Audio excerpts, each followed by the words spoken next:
जैसा कि मैं आज आपके लिए लेकर आया हूँ इंटरनेशनल लॉ। इंटरनेशनल लॉ में मैं आज आपको बताऊंगा कुछ ओवरव्यू, जैसे कि international law law of Nations, इसको लॉ ऑफ नेशंस के नाम से भी जानते हैं।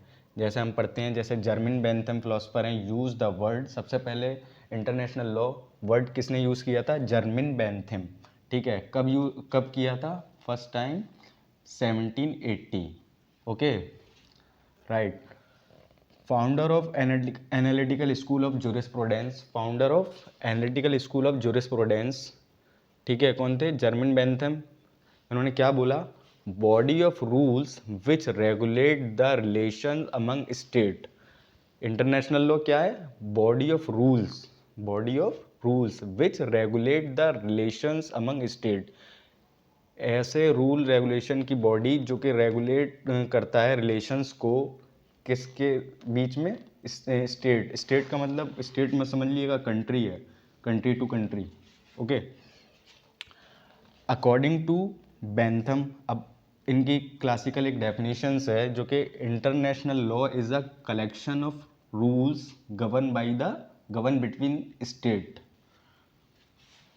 ठीक है, अब अकॉर्डिंग टू ओपेनहाइम, इनकी एक डेफिनेशंस है। अच्छा, पहले इसका मतलब समझिए। International law is a collection of rule. International law क्या है? एक कलेक्शन है रूल का जो गवर्न करता है किसके बीच में? स्टेट के बीच में। इन्होंने भी सेम बात कही है। ठीक है, अब अकॉर्डिंग टू ओपेनहाइम ने क्या कहा? International law is the name for the body of customary and conventional rule which are considered generally binding by the civilised state in the their intercourse which each other. समझ में आया कुछ? International law जो है, name of the body, customary, conventional rule which are considered legally bind by the civilise state. जो civilise state होंगी उनके customary conventional rules जितने भी होंगे कंसिडर जनरली बाइंड होंगे। अब इनकी एक बात समझ में नहीं आई, ये सिविलाइज स्टेट इन्होंने कह दिया तो आगे चल के इनका क्रिटिसाइज हुआ। क्रिटिसाइज कैसे हुआ? क्रिटिसाइज हुआ, जैसे पहला क्रिटिसाइज इनका, Oppenheim did not include public international law. इन्होंने अपनी डेफिनेशंस में पब्लिक इंटरनेशनल लॉ का जिक्र ही नहीं किया। जैसे ऑर्गेनाइजेशंस है हमारे पास, यूएनओ की, WHO है ना, और भी बहुत सारी ऑर्गेनाइजेशंस हैं।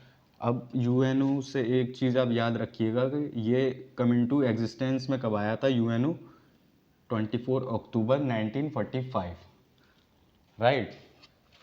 सेकंड क्रिटिसाइज इनका सेकंड क्या हुआ? The use of the term civilise. देख लो आ गया ना, civilise, term of use civilise state by Oppenheim is also severely criticise. ठीक है, इन्होंने सिविलाइज स्टेट की बात की है। अब जैसे बहुत सी स्टेट अनसिविलाइज्ड हैं, उनका क्या होगा? इसलिए इनका क्रिटिसाइज एक इस पॉइंट पर हुआ। तीसरा, it is a now widely recognise that international law consist not only customary and conventional rule. ये कस्टमरी और कन्वेंशनल रूल पे ही खाली लागू नहीं होता है, जबकि but also general principle of law which are not included by Oppenheim in his. ठीक है, अब प्रैक्टिकली आप समझिए, जैसे कि it can be said that international law regulate the right and duty of the state. ठीक है, अब ऑस्टिन साहब ने क्या कहा? ऑस्टिन साहब कहते हैं international law is not a law but only a positive morality.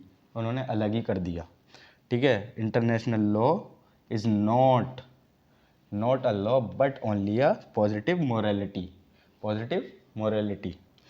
ठीक है, फादर ऑफ इंटरनेशनल लॉ कौन थे? Father of international law Hugo Grotius. ठीक है, अब इनका एक मैगजिम है बहुत प्यारा सा जो इन्होंने बताया है, उसमें जूरी बेली एस पैसी। इसका मैं आपको हिंदी में मतलब बता देता हूँ। जैसे